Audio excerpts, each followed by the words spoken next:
Form দেখো 12খানা পাতা, এই 12খানা পাতা, এই 12খানা পেস্ট একে পূরণ করতে হবে। এমনকি তোমার নাতি যদি থাকে, তোমার নাতনি যদি থাকে, তাকেও তোমার পূরণ করতে হবে।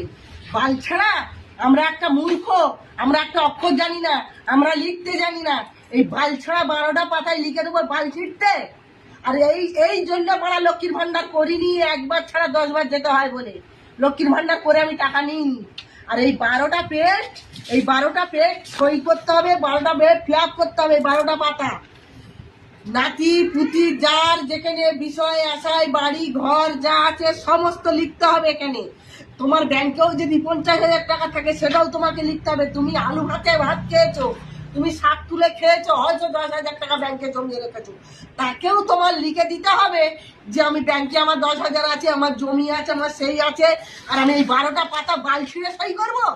হ্যাঁ, এর গাড়ির ধারে যাবো, ওর গাড়ির ধারে যাবো, ইয়ে বলবে টাকা দাও, ও বলবে টাকা দাও, ইয়ে অফিসার আসবে বলবে টাকা দাও। তোমার কি আছে, তুমি কি ইনকাম করো? এই বাল ছিঁড়ে আমি পেস্ট ভোট করবো এই 12টা পাতা এই অন্নপূর্ণা ভান্ডারে? আমি বড় অন্নপূর্ণা ভান্ডার নেব না। আর বড়া তোর ওই লক্ষ্মীর ভান্ডার তো নিইনি, আর অন্নপূর্ণা ভান্ডার নিইনি। তার থেকে বাংলাদেশিদের চাচ্ছিস ওটাই সন্তুষ্ট।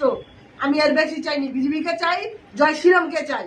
বড়া 12টা পাতা আমি সই করতে পারবো না। তোর বড়া অন্নপূর্ণার ভান্ডার আমার দরকার নেই। গড় তো পাই গড়।